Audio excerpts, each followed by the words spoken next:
Okay, now that I've selected new score, the first thing I can do is put in this information. And with everything that's about to come up, remember that we can change this later. So if you want to leave something blank, you can. And if you want to change it later, you can. So I'm going to try to fill in some stuff. But if you don't know your title, don't worry. You can fill it in later and just leave this blank. But let's say new super awesome piece. I can give it a subtitle if I want. I'm going to put one in just so I can show you how that shows up on the page. I'm going to say I like to use dedications in the subtitle area. Dedicated to my online students. Sure. Composer, that's me. Lyricist, let's say there's not one. And copyright, I'm going to say 2017 me. I'm just going to write Jane Smith because I want to show you where the lyricist will show up on a score. It'll show up right where it's supposed to show up. So let's file that away for a second. Now I'm going to hit next down here. Okay. What instruments do I want on my score? Okay, now there's a bunch of different ways we can do this. We've got a lot of options here. Here's the way to think about this.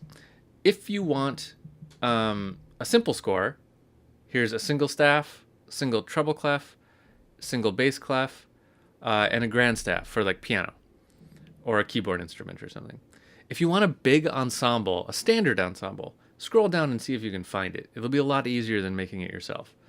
So here are some choir plus organ, choir plus piano, barbershop quartet, chamber music, string quartet, wind quintet, saxophones, brass, etc. Guitar with tablature, solo piano, jazz lead sheets, rock band, bluegrass band, and then big orchestra and concert band stuff. Okay, so we can make a full orchestra score. If you're gonna make a full orchestra score, click this or this or this, one of these orchestra ones. Don't do each instrument individually, it'll take you forever. But let's say I'm gonna do something super weird with like, I don't know, 5 instruments. I can go here and say choose instruments. Now what this brings me to a page that's going to let me build my ensemble one instrument at a time. So let's open up woodwinds and let's say I want, let's stick to C instruments here. So let's say a flute. So I'm going to click on flute and then click add.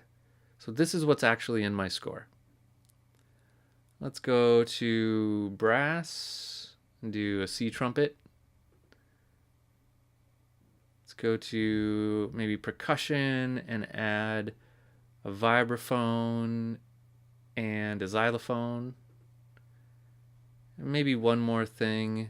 Let's go to strings and add a violin. That's a lot of high stuff. Let's add a cello. Okay. So I have this 5 instrument super goofy ensemble. Flute, trumpet, vibes, xylophone, and cello. Weird, but that's okay. So before I continue, there's a couple things I can do. One thing is I can rearrange these if I want. So I can click on one and use this up or down arrow if I want to move them down. And this is something you can do later, but is much easier to do now. So if you know what order you want them to appear vertically on the staff, try to decide that now if you can. And this is pretty good the way we have it now. Also, we can decide now what kind of staff we want. Now again, we can change this later. And in all of these cases, the standard staff type is normal. Standard staff type is going to be your normal 5-line staff. This is a standard staff type. But we could change it. Oh, this doesn't give me an option. I see. So this doesn't give me an option to change it because it would just be too weird to have a flute on here. Let's add percussion drum set. That probably has an alternative. Okay, so here's drum set staff. I can put it on a 3-line staff, a 1-line staff, or a 5-line staff, right? Because those are 3 different ways that percussion is often notated. Okay, so If there are other options, I guess, for the staff type, you can select it here. All of these use the standard type though. So I'm going to get rid of my drum set now. So I'm going to click on drum set. I'm going to hit remove and get that out of there. Okay. Next, I'm going to hit next. Now I can decide my opening key signature, and like everything else, you can totally change this later. So if I'm in like composing mode, then I'm going to select this. So this is technically C major, but it's also no key signature. And so I'm going to leave it at that, so I can add a key signature later, which even if I choose any of these, I can always change it later.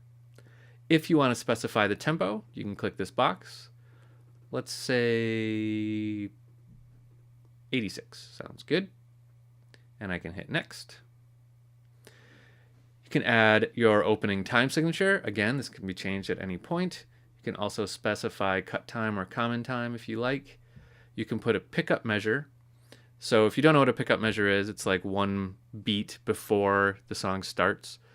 Like think of the national anthem. Oh, say, can you see? It starts on beat 4 instead of beat 1.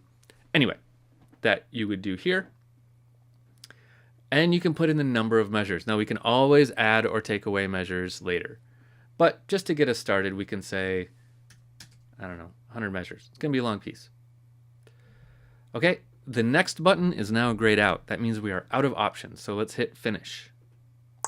And here's my score. Okay, so let's look at what it did. Here's my title, super awesome new piece. Here's my dedication, smaller font underneath the title. Here's where the composer goes, and here's where the lyricist goes. That's totally standard stuff, right? Lyricist goes over there. Now I'm not going to use lyrics here, right? I don't have a singer here or anything.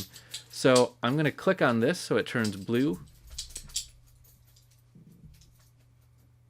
And then I'm going to press the delete key on my keyboard. Boop, now it's gone. Okay. If I want to move anything around, I can click on it and just drag. And I can put it exactly where I want it to go. Okay, let's say I want this to be a little bit lower. This right on top. So here's my beats per minute. Here's all of my instruments arranged. I have a pickup measure that I specified. No key signature, 4/4, and 100 measures of stuff. Right? Great. So that set up my score exactly how I wanted it to, which was great. There's a little more I could do though. I should probably add some brackets and things here. So let's go into another video and let's talk about brackets and beams.